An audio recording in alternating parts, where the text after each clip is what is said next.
but still trying to kill that after the hormone clones. Sorry, I nothing feel about it. Well, it is the only surefire way to prevent pregnancies, STDs. Actually, the states with the highest rates of teen. You know, let's just not do this. Well, it's not going to take you to the points. Probably not. I kind of wanted to ask you something else about Simone. Simone Sinclair? Toby didn't tell me how it ended, but I got the impression that it was bad. She cheated on with Evan when Evan was with Faith. That's what happened. Devil on everyone's shoulder that you just want to flick and send flying. Hey, what's up? It's me, Kirby Shivers, your friendly neighborhood drag queen, just coming by to say hi. Anyway, hi.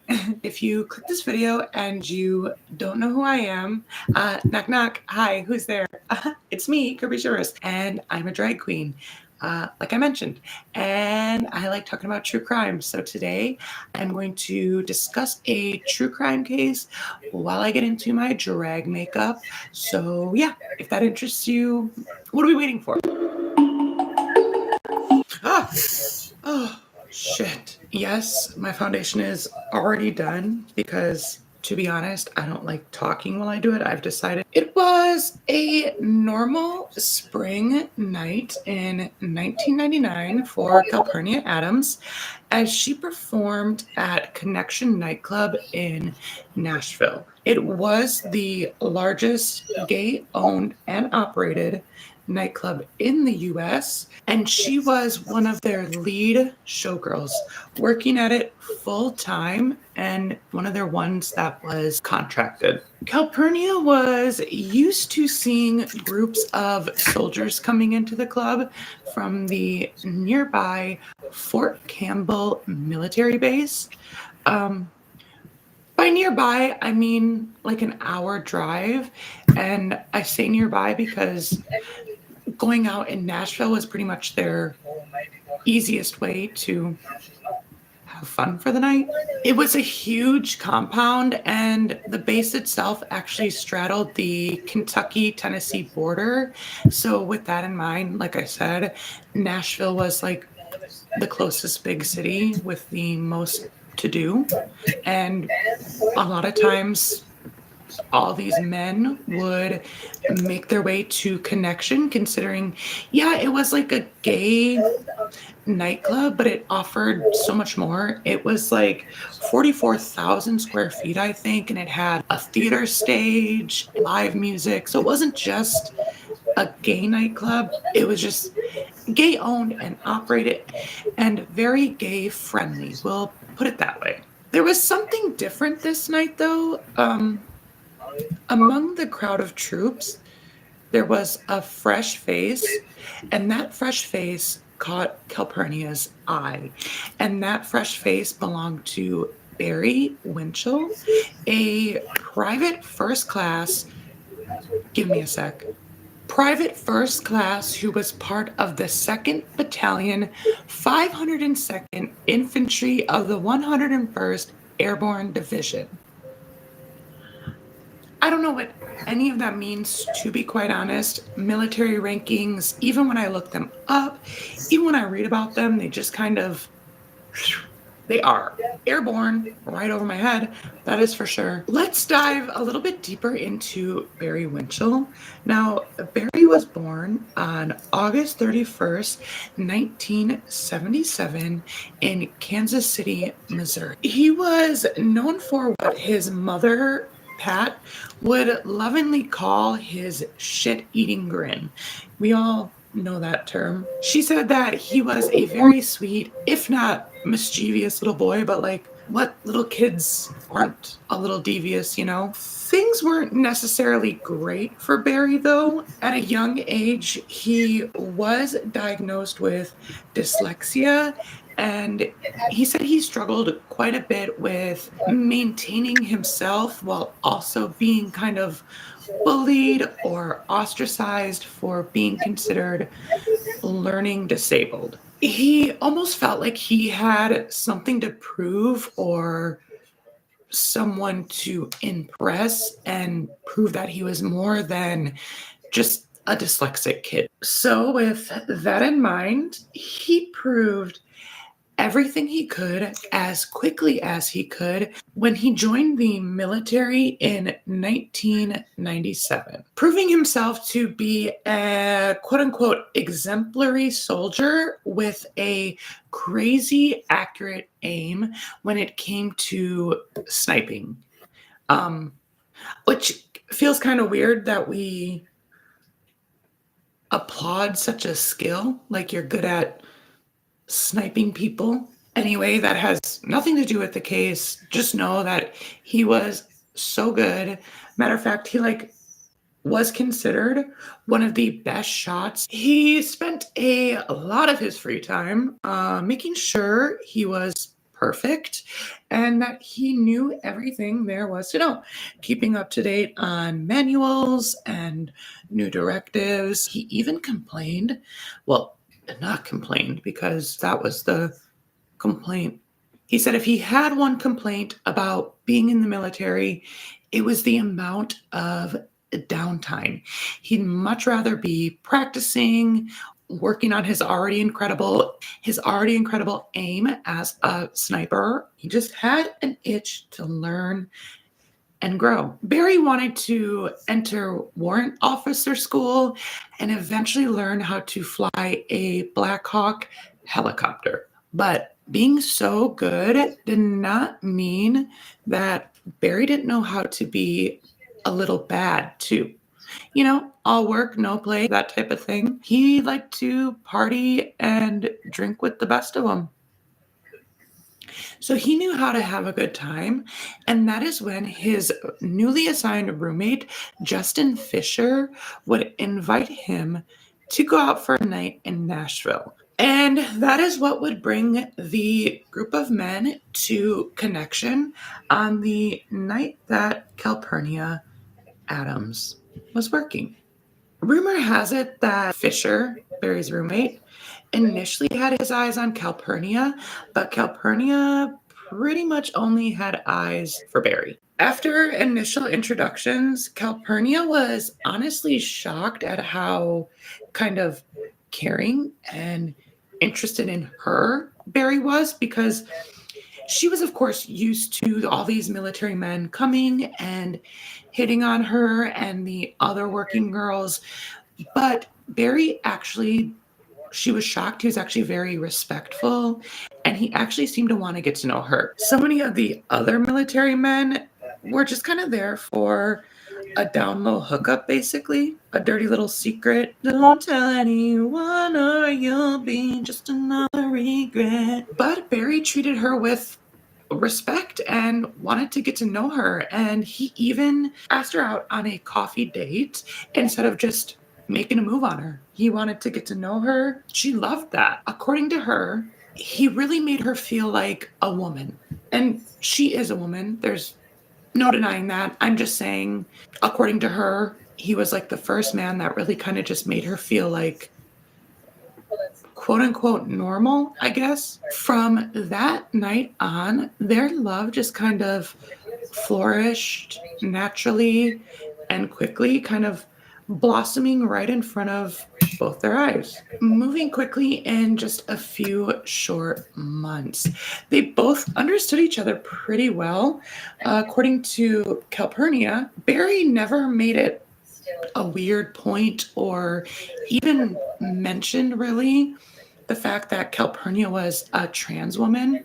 And Calpurnia was able to understand Barry's military career because she herself had had an established career as part of the Navy Corps medical team and had served in numerous tours overseas and decided to give up her military career when she returned back to US. So she was well aware of the demands Barry was under and the pressure he would feel to do good and be good. Unfortunately, like his life, things weren't all rainbows and butterflies. Barry would often mention that his rocky relationship with his loud, arrogant roommate Fisher was really starting to weigh on him.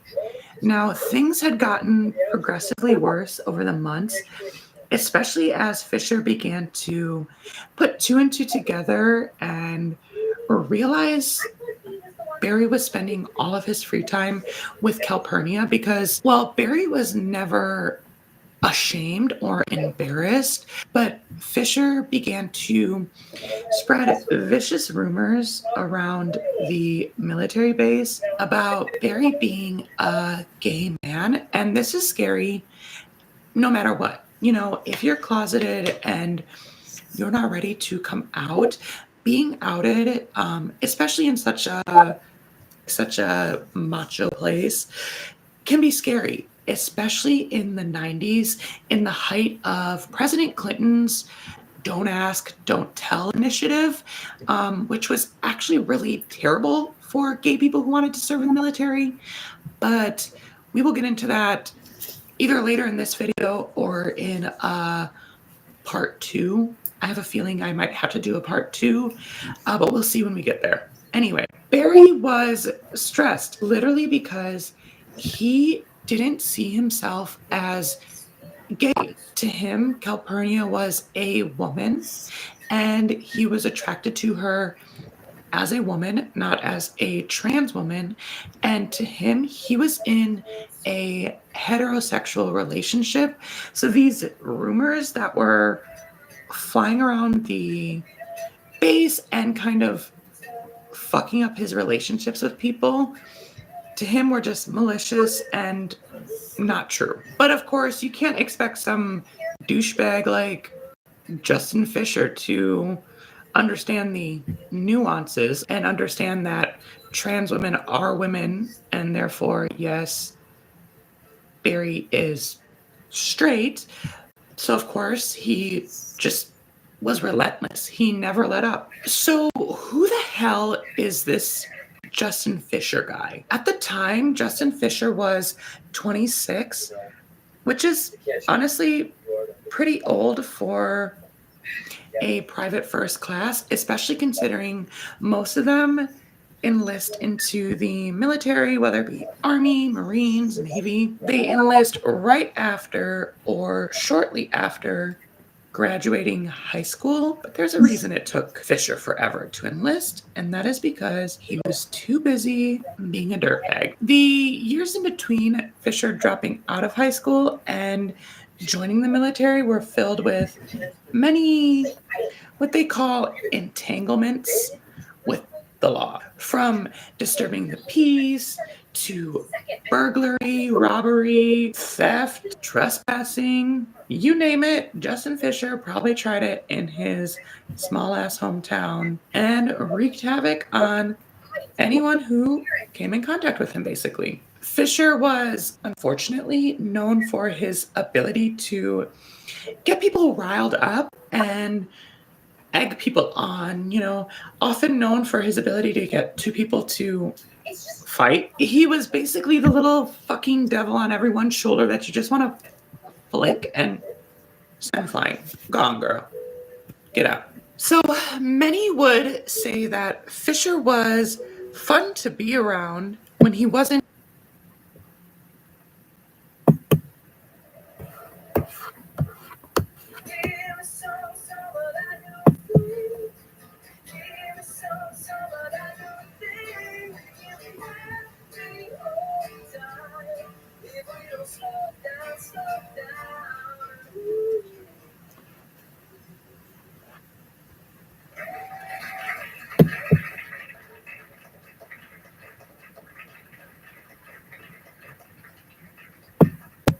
Oh my god, that was amazing. Like that last song, crazy good. Hey, what's going on here?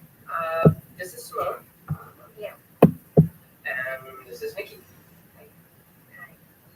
Simone's uncle owns this place, and that's how we get here. Yeah, I'm actually gonna go thank him.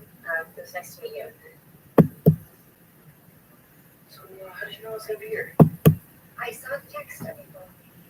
And that we were secretly hooking up or something. I know you're tired of waiting for us. Never do that. Chris, why didn't you tell me that you were listening? There's nothing going on between us. She's always loved my music and always expected great things. That her music. Lately, it seems like it doesn't matter to you as much. Or at least, not as much as it matters to me. That's not And drunk and acting like a complete monster, which to me just means you're not fun to be around. There are like numerous horror stories about the way he would treat people or the quote unquote pranks he would pull on people or the bullying he would get away with. And who do you think would bear the brunt of most of his bullying? His roommate, Barry Winchell, the same Barry we've been talking about.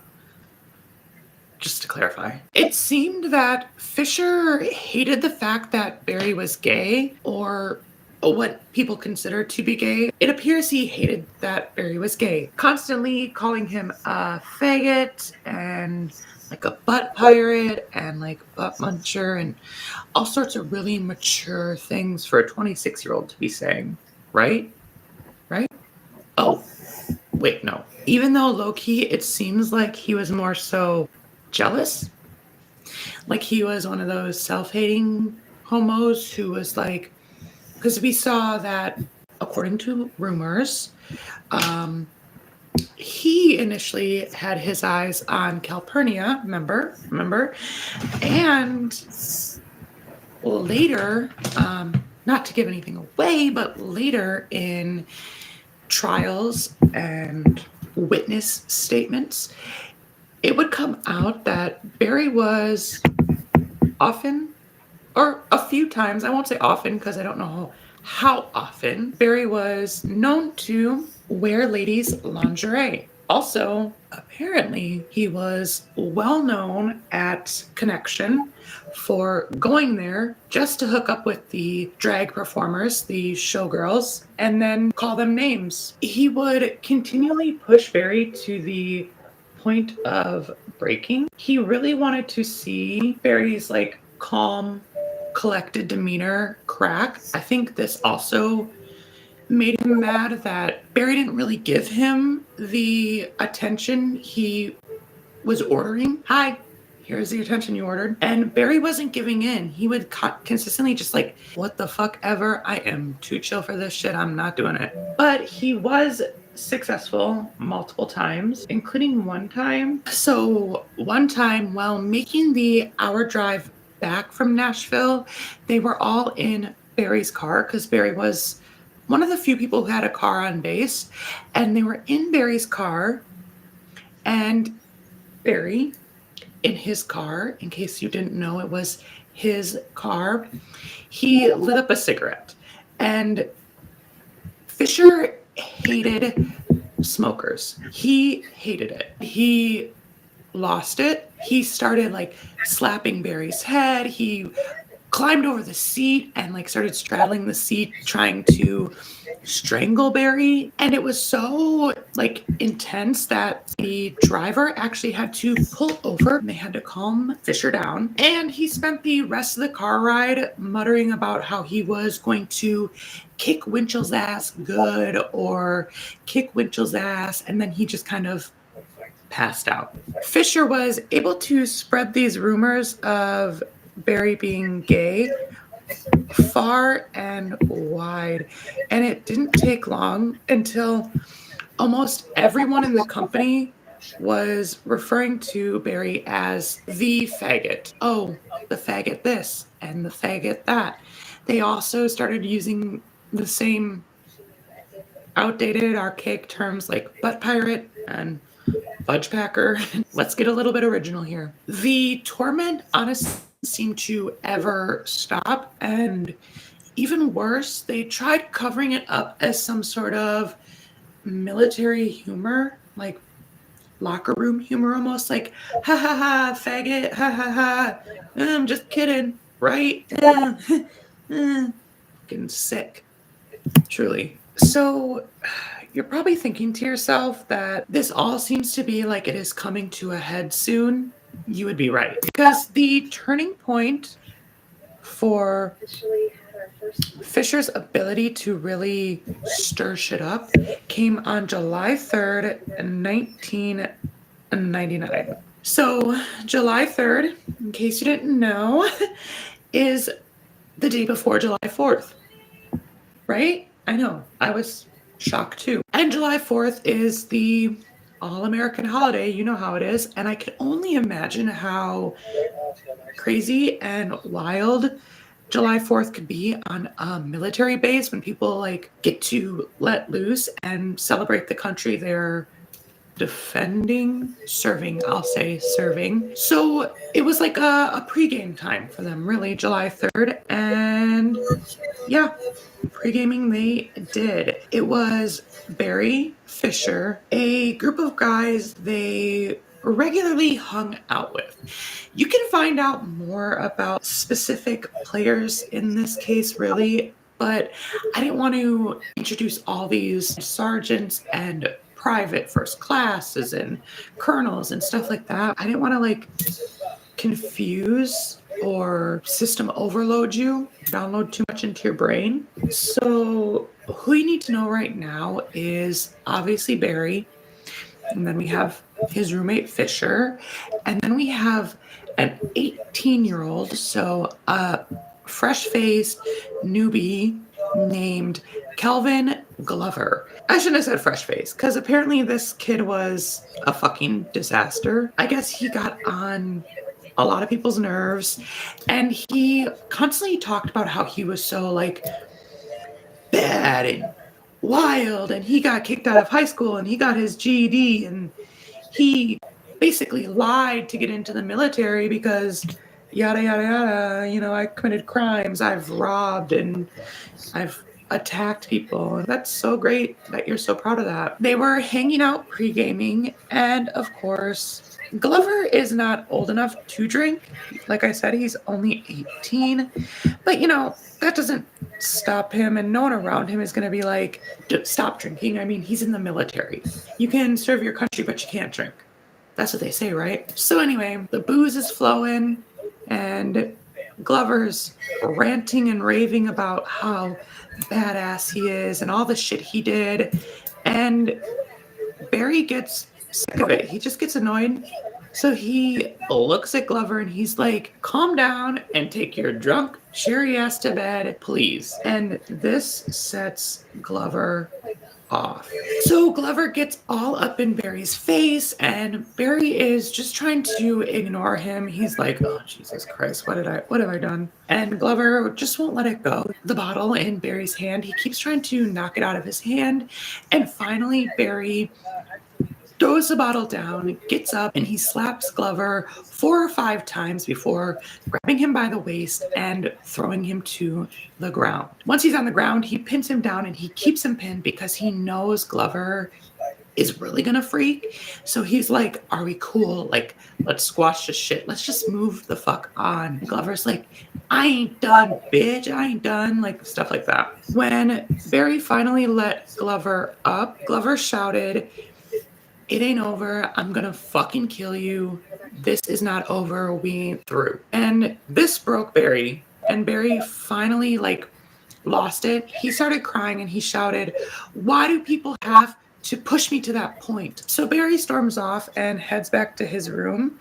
But little does he know that Glover is back there still ranting and raving about, I won't let no faggot kick my ass. He hasn't seen the last of this. And Fisher is sitting back, smirking and drinking it all in. So since I'm a math teacher and I've already determined that 4 comes after 3, the next day was July 4th, 1999.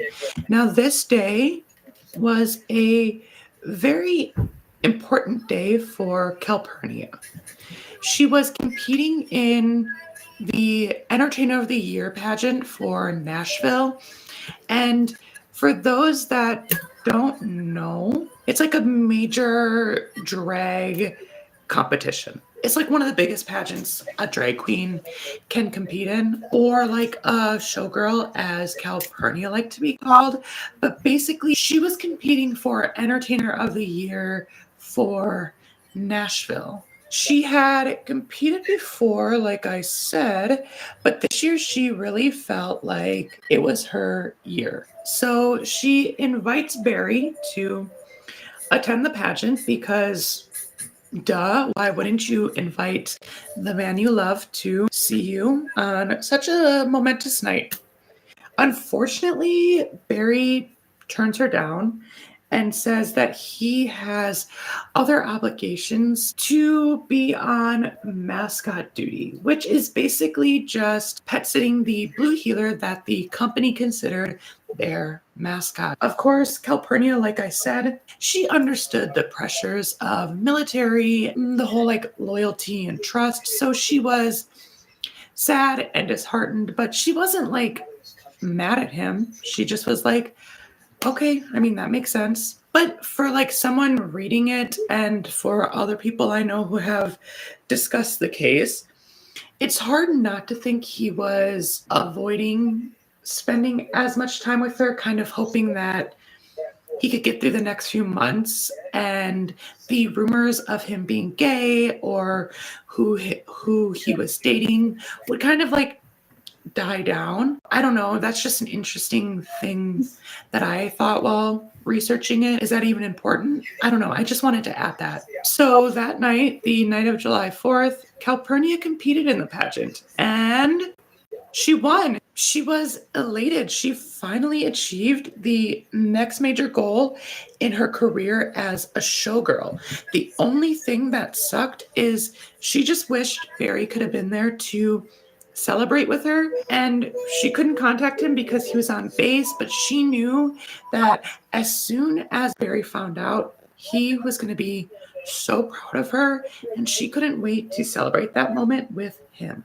It wasn't until the next morning that unfortunately Calpurnia saw the news that she would never get to celebrate her win with Barry Winchell. Unbeknownst to Calpurnia, all day while she prepared for the pageant, Fisher was egging on Glover. As a matter of fact, it seems that all that Fisher did on July 4th was drink and torment Glover and say things like, dude, I can't believe you let a faggot beat your ass. I'm going to tell everyone you got your ass kicked by a fucking faggot. Glover continued to get more and more riled up, but he was kind of moving on from the situation, it seemed. He was just kind of like, okay, dude, fuck off. But Fisher did not fuck off. As a matter of fact, they spent, like I said, all day drinking. It's the 4th of July on an army base, and even though Glover is only 18,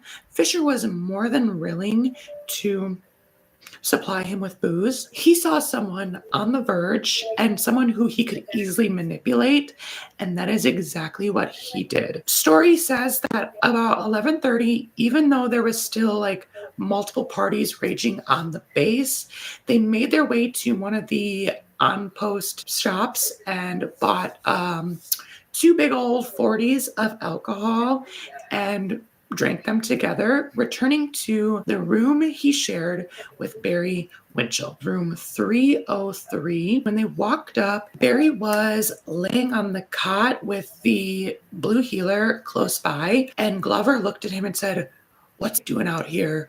In which case Fisher informed him that Fisher hates dogs and refused to have a dog in his bedroom.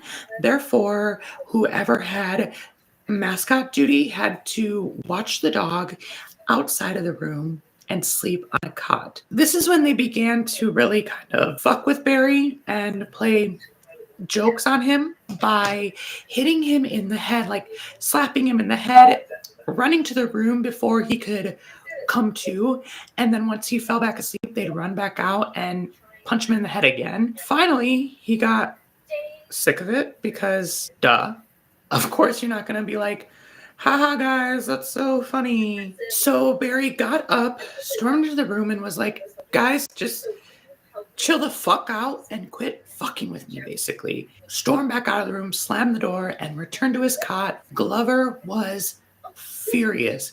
Once again, in his eyes, he had been owned, told what to do, like treated by a faggot, and he couldn't take it.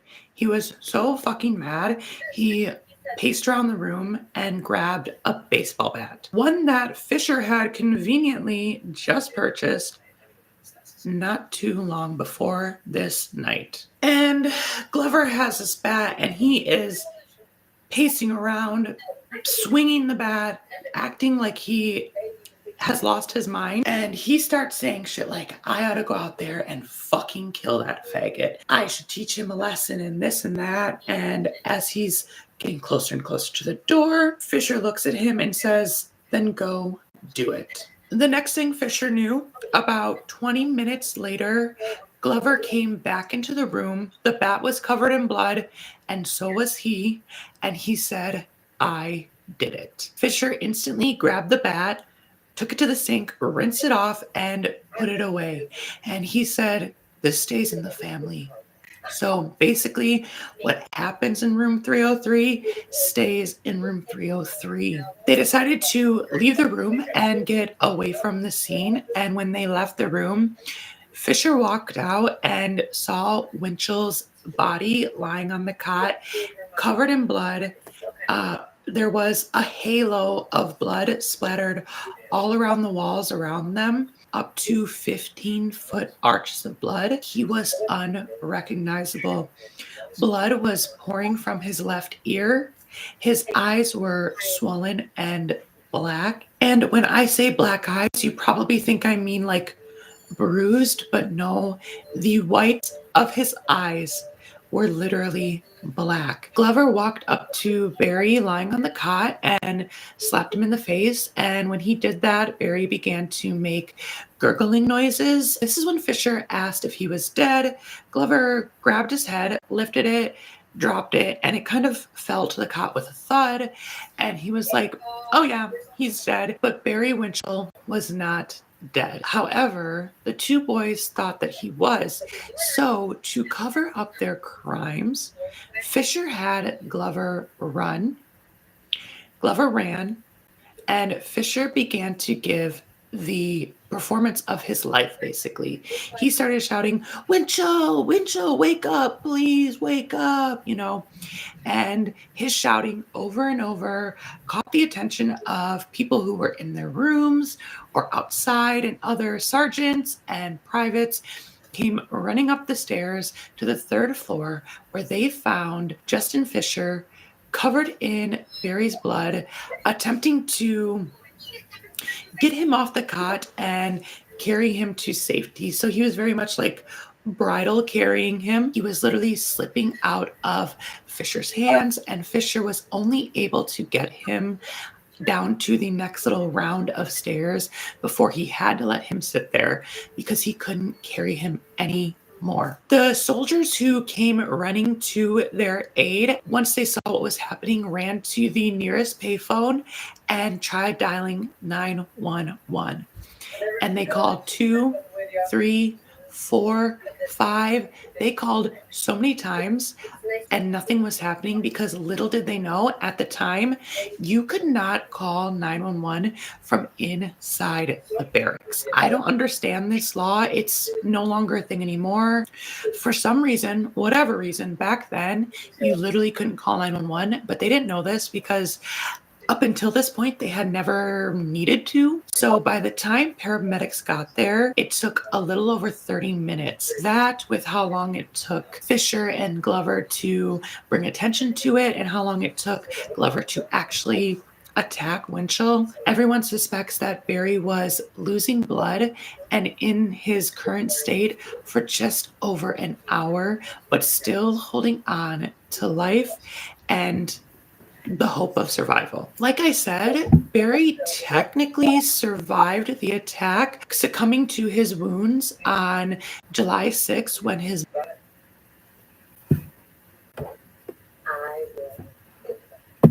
mom, Pat, decided to stop administering life support and let him die naturally, because what kind of life would he have, honestly? He was in a vegetative state, and if he ever woke up, he'd have severe brain damage. It just wouldn't be a life worth living, basically. Not for someone who had so many big dreams of flying helicopters and working his way up in the military. Over the next few days, it didn't take long for investigators to start narrowing in on Fisher and Glover, especially when they found bloody gloves and clothes that Glover had been wearing. When he slapped Barry, he was wearing a glove, and Barry's blood was on that glove. And from there, it did not take them long to bring Fisher in for questioning, knowing that Fisher had been with Glover all day, and Fisher and Barry had had multiple instances between them. So 2 + 2 = 4. Let's bring him in. And it did not take long for Fisher to give in and throw Glover under the bus and pretty much almost brag about the fact that he was responsible for egging Glover on and telling him to just go do it then, when Glover threatened to kill Barry. Halfway through, he seemed to realize the mistake he made and that he kind of opened the floodgates, because he literally looked at the investigators and he said, "I just hung myself for conspiracy, didn't I?" He even looked at the detectives and said, "Am I going to jail tonight?" But he wasn't, because things are different on military bases. I don't understand it. They have like a different set of laws and police. Obviously, I know there's military police. If a soldier commits a crime while living on base or being enlisted actively, the military handles it. I don't really understand it at all. But when I was researching for this case, I came across the Military Murder podcast hosted by Mama Margot, as she calls herself. She has a really great, she is military, so she has a really great understanding of how military. Just check that.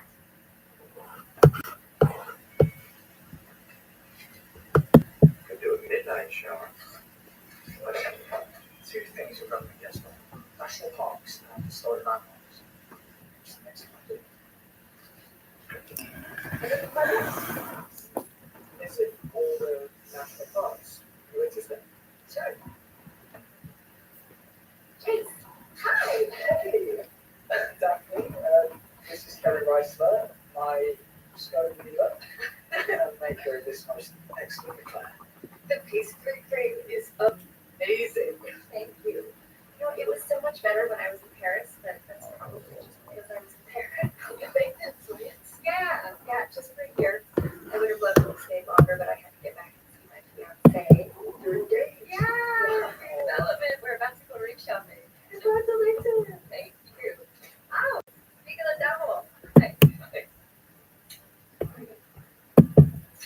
Proceedings and laws and policing work. So if you are interested in more of the technical aspect of why he wasn't arrested right away, check out her podcast. So for this case, just know that it was handled on the base and he was basically free to live life on base. The only thing is he couldn't leave the base, but he was basically free to hang out with other soldiers, make phone calls, call friends, up until July 18th, when he was officially arrested and charged with murder, accessory after the fact, obstruction of justice, false swearing, and supplying alcohol to a minor. Both him and Glover were sent to the Fort Knox military prison to be held until their court-martial proceedings. The trial, ironically and sadly enough, started on August 31st, 1999, which would have been Barry's 22nd birthday. Unfortunately for his mother and stepfather, instead of visiting him and celebrating his birthday, they were visiting Fort Campbell to attend his murder trial, which is just So fucked up. On December 9th of that same year, 1999, Calvin Glover was found guilty and sentenced to life in prison for the premeditated murder of Barry Winchell. But get this, all Justin Fisher had to do, because he was willing to testify against Calvin Glover, all Justin Fisher had to plead guilty to and was found guilty of was obstruction of justice, false swearing, and supplying alcohol to a minor. Fucking bullshit. Without Fisher, I truly, truly believe that Calvin Glover would have never got to the point of standing at Barry's cot while he was facing away from him and bringing the bat down. Do I take away the fact that Glover is a cold-blooded killer and a piece of fucking shit? No. But without Fisher pretty much putting the baseball bat in his hands and telling him to just do it, to just go out and kill him already. And after all of that, he was only sentenced to 12 years in prison for felonies that have nothing to do with murder. Stupid shit, like supplying alcohol to a minor. Like, who cares? He is responsible for someone's death, and he's free. He's walking around a free man. Earlier, I mentioned don't ask, don't tell, and the policy that President Clinton enacted. And I was going to get into it, but I think I might wait until I do a part 2 because I really want to delve into don't ask, don't tell and what it meant for gay people in the military in the 90s and most of the 2000s. And also want to get into Calpurnia and the way she handled the aftermath, and his mom, Pat, and how she handled the aftermath, and how both of them kind of became activists and pioneers in this fight to repeal Don't Ask, Don't Tell. It's a heavy case. It really is. If you're interested in going further into this case, there is a really good Vanity Fair article about it. There's also a really good movie, Soldier's Girl, and Calpurnia Adams has quite a few posts about the case on her website, which, by the way, respect her. She does not want anyone commenting or mentioning Barry or his case on her social media or in messages or to her in interviews. She's more than happy with the awareness and the way this case has touched people's lives, and she's happy people continue to talk about it, but she, for her own sake, wants to move on. So yeah, I hope you liked today's video. If you did, go ahead and hit the thumbs up button. Let me know you like it, let others know you liked it, and if you haven't already, go ahead and subscribe. Stick around for future videos. Yeah, that's all I have. So as always, thank you so much for watching, and I will see you next time. Bye. Goodbye. Bye. Actually, I'm here to talk to you about Toby. He got into our shoe. And he decided he didn't want to go. And then he changed his mind. So he's on the wait list.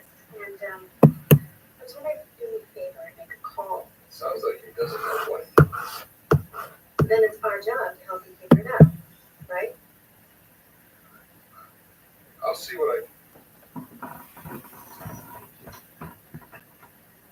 I appreciate it. I hope you're doing well. Well, I assumed that I'm going to get a thank you or something, John.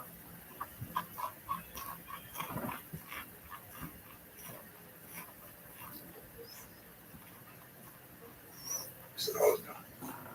You know, he never could pick up the phone when we're at a pass. Not a note. Nothing. And you invited her to our wedding when he specifically asked you not to. And he's engaged us for 3 years.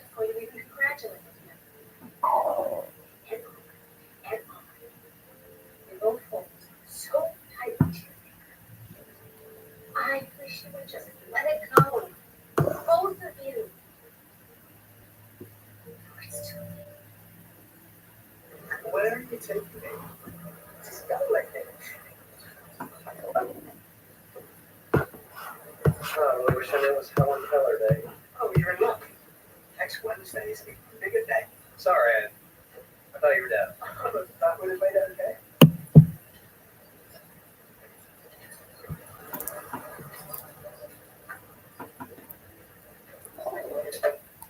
Dude, look, game's over. It's not broken, you just didn't hit anything. Which is probably because you're wasted, which, by the way, is not a turn on. It's real entry.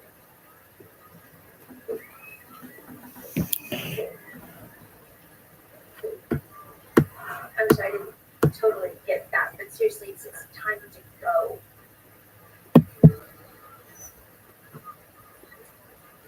Oh, no, I can't take cash. You have to go buy tickets.